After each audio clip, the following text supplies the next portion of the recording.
Smart Pizza will show you something crazy.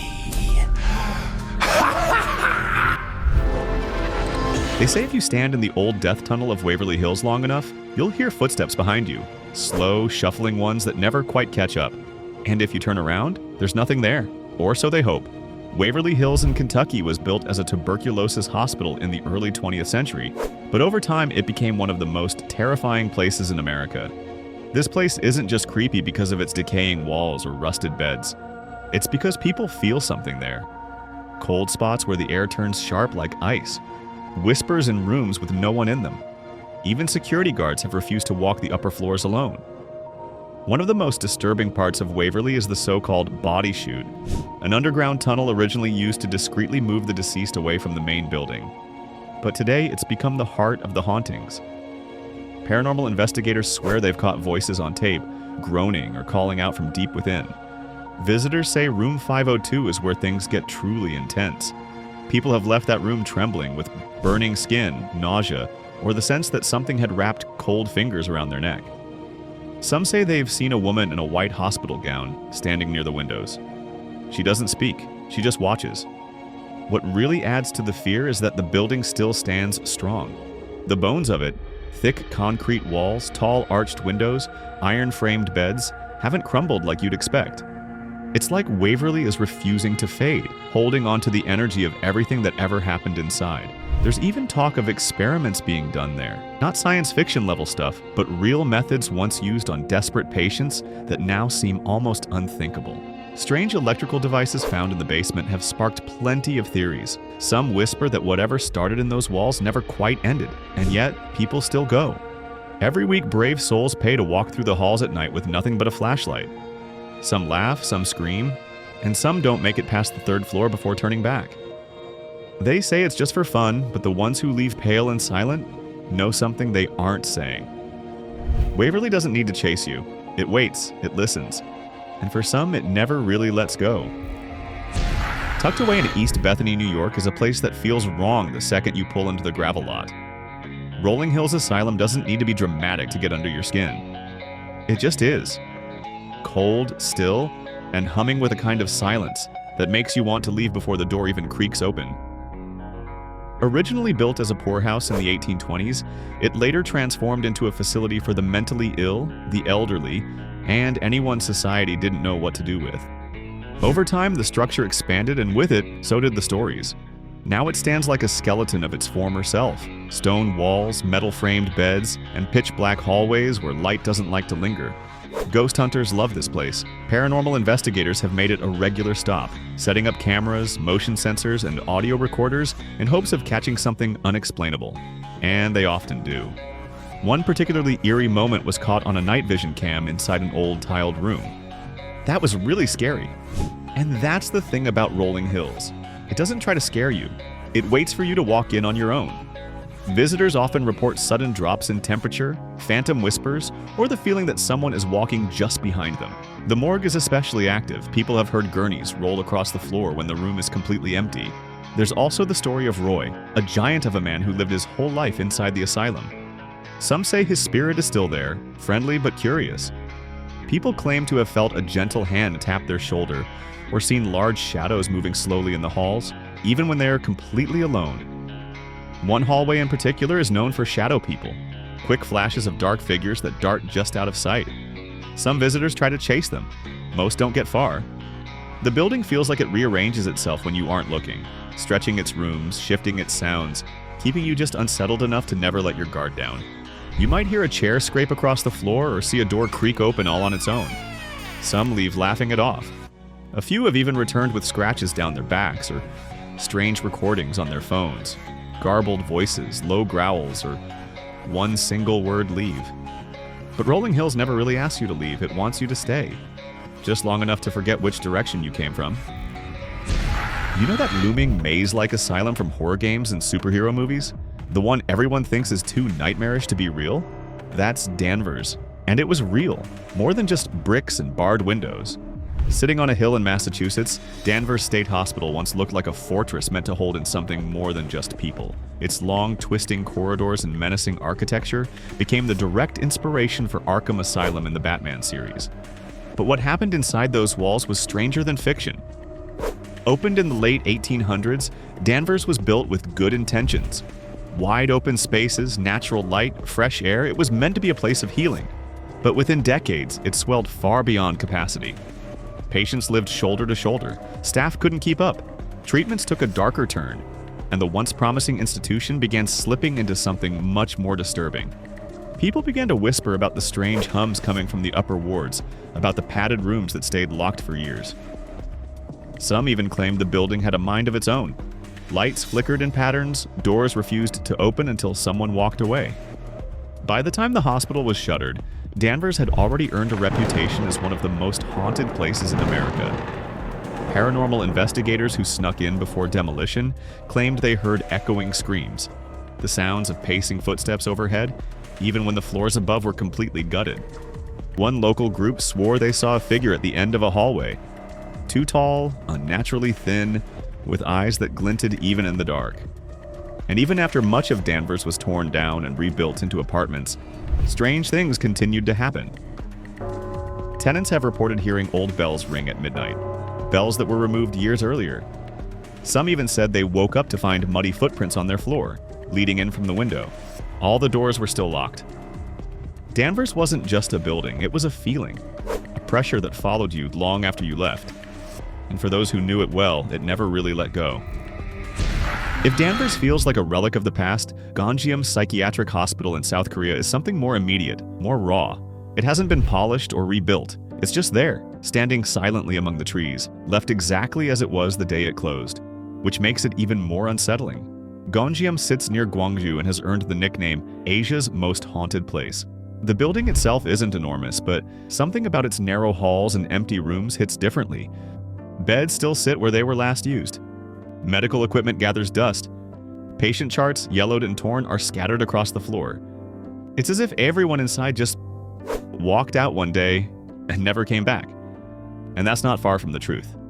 Local legends tell of a mysterious closure, patients disappearing without explanation, staff leaving overnight, and a director who reportedly fled the country. Nothing has ever been officially confirmed, but the silence surrounding the shutdown is what keeps curiosity alive. Today, people sneak through the fences to see it for themselves. Some say they hear water dripping even when all pipes are dry.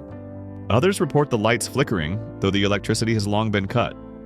And many describe a deep sense of pressure in their chest the moment they step inside, like the air is thicker, heavier, watching. One hallway, especially narrow and unlit, is called the Corridor of Voices by locals. Visitors report whispers that come from both ends at once, making it impossible to know which direction to flee. Some leave after just a few minutes, shaken and pale. A few have even collapsed on the way out, refusing to speak for hours afterward. The eeriest part? Cameras catch things the eye misses. Ghost hunting groups that have explored Gonjiam claim their footage shows faint outlines. Figures standing in doorways, faces staring from the end of dark halls. One clip shows what looks like a woman with long hair and no face, standing perfectly still in the corner of a patient room. There's no gift shop, no security tour, no souvenir keychains here. Gonjiam is exactly the kind of place that feels like it shouldn't exist. And yet there it is, waiting, untouched, and darker than any film could ever make it.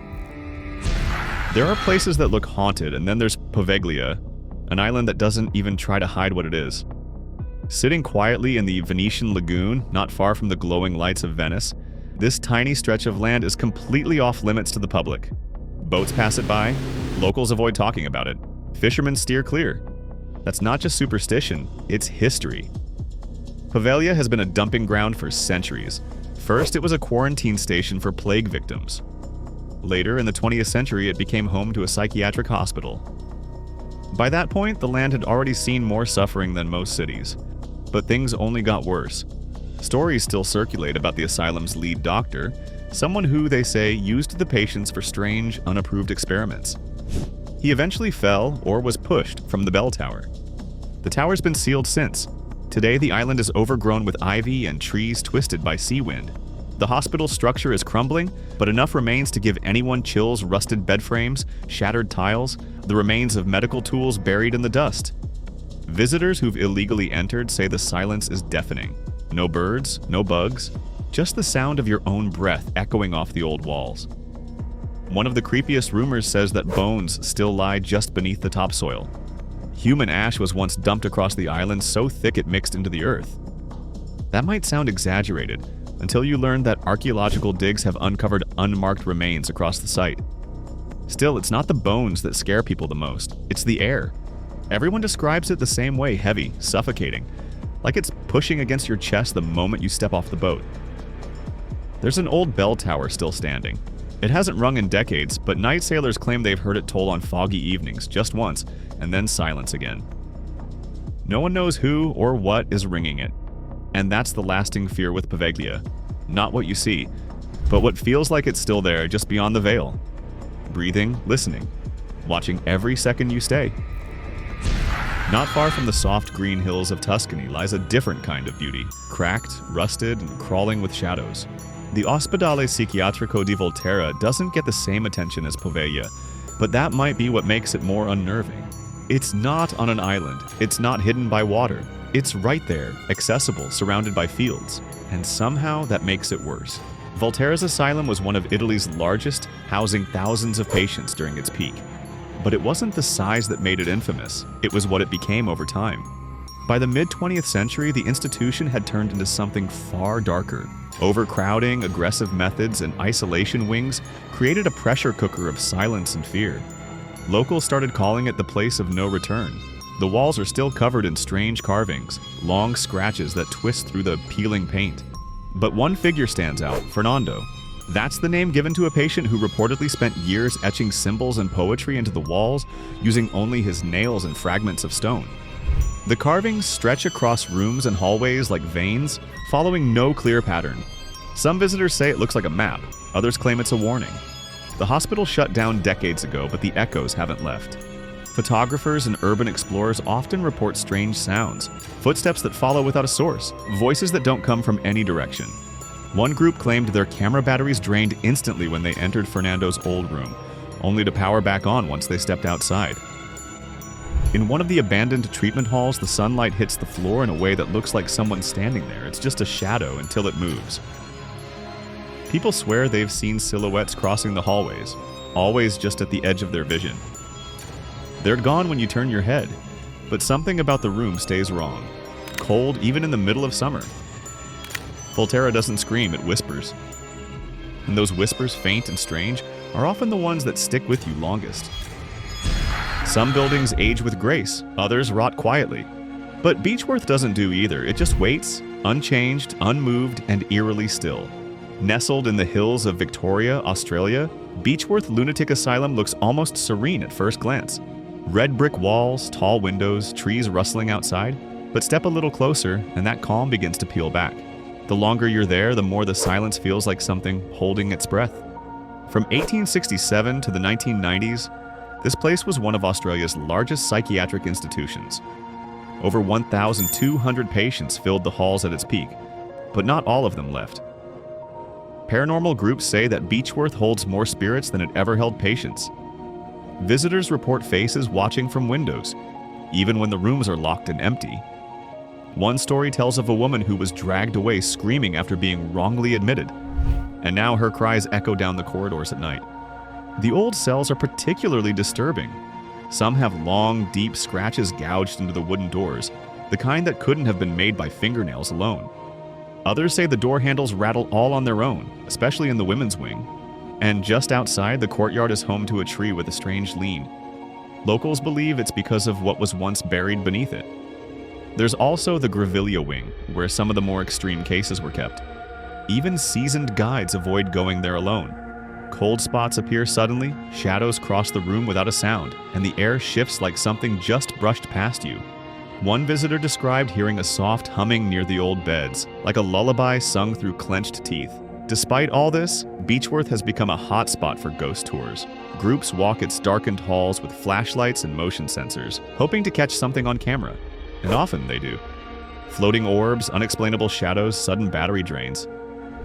Tourists sometimes leave laughing, but it's not uncommon for a few to go silent halfway through, refusing to finish the route. Beechworth doesn't try to frighten you, it lets your imagination do the work. But for those who've been there, the images don't fade. They follow you slowly and sometimes show up again when you're lying in bed. with the lights off.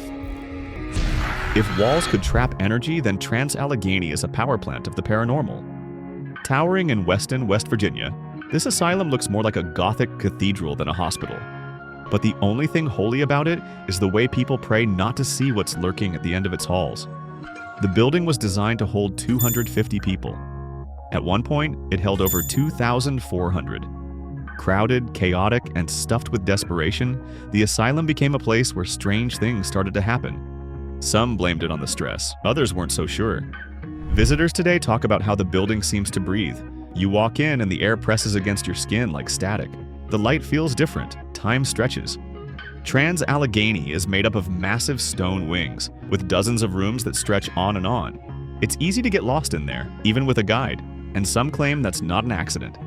People hear footsteps behind them, heavy boots walking in rhythm, and when they stop, so does the sound. Then it starts again. Some even say they've heard the old iron beds creak, like someone is lying down or getting up. The most unsettling stories come from the Civil War wing. Before it was an asylum, the grounds were used by soldiers, and something from that time seems to have stayed. EVP recordings have picked up male voices shouting orders, metal scraping, and even what sounds like gunfire from nowhere. One guide swore she saw a soldier in uniform step into a doorway and vanish mid-stride. There's also Lily. She's said to be the ghost of a little girl who once lived and died within the asylum. Her room is filled with donated toys, which often move around between visits. Cameras left overnight have captured balls rolling across the floor on their own, but no one's laughing when it happens. What makes Allegany so terrifying isn't just the ghosts, it's the way it feels. Even in broad daylight, something about the building makes people whisper. The ceilings are high, but the walls close in. The rooms echo in ways that make you feel like you're never alone, even when you are. It's the kind of place where the silence isn't empty. It's waiting. There's something deeply unsettling about places that used to heal, but now just sit, quiet, empty. That's what Tranquil is, a once thriving sanatorium outside Kamloops, British Columbia, now reduced to rusted beds, wind-battered walls, and miles of silent hallways. The sanatorium opened in the early 1900s to treat tuberculosis, but it wasn't long before whispers started spreading about what went on behind those grand brick walls. From the outside, Tranquil almost looks like a small village. There's a school, a bakery, a farm, but walk a little further in and you'll find tunnels beneath your feet. Long, narrow passageways that connect the buildings, originally used for transporting patients and supplies.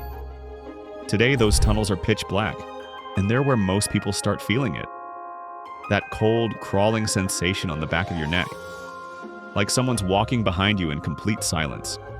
Visitors have reported strange sounds echoing from inside the walls, shuffling feet, wheezing breaths, the distant slam of a door that hasn't been touched in decades. Some even say they've heard coughing in the tunnels, soft and wet, as if someone with tired lungs was still trying to get air. The buildings above ground aren't much better. There are old rooms with wheelchairs sitting in corners, curtains slowly rotting off their rails, and patient files still scattered across the floor, yellow and curling with age.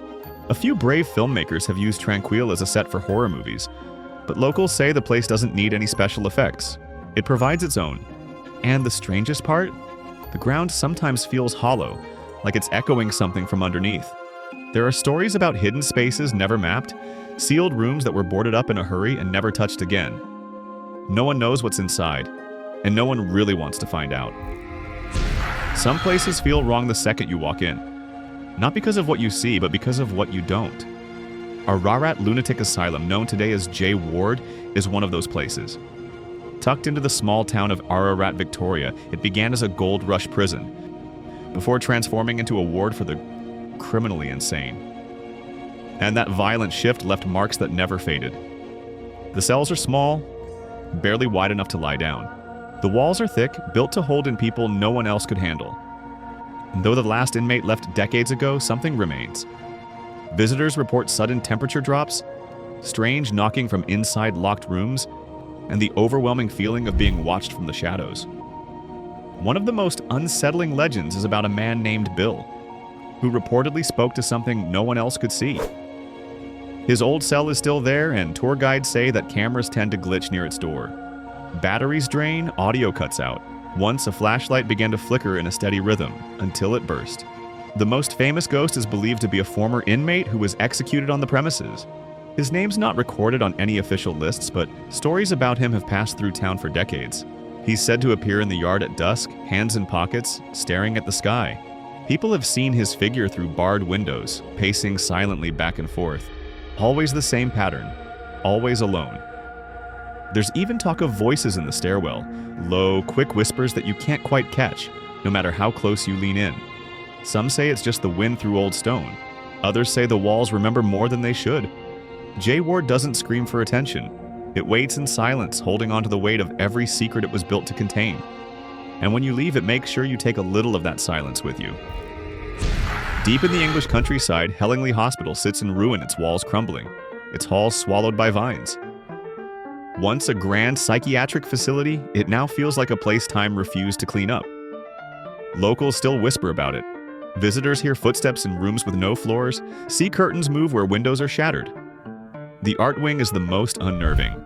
Murals painted by long-gone patients still cling to the walls, smiling faces that seem to twist if you stare too long. People report dizziness in those rooms, like the walls are closing in. And the admin building? It's mostly collapsed, but that's where the air turns cold, heavy. A former guard quit after spotting a pale face staring from the upper floor gone in a blink, but the curtain still swayed. Helingley doesn't scream. It waits in silence, daring you to come closer. And if you do, it makes sure you never forget it. That's about it. Which asylum scared you the most? Write in the comments. For more useful information, watch other videos.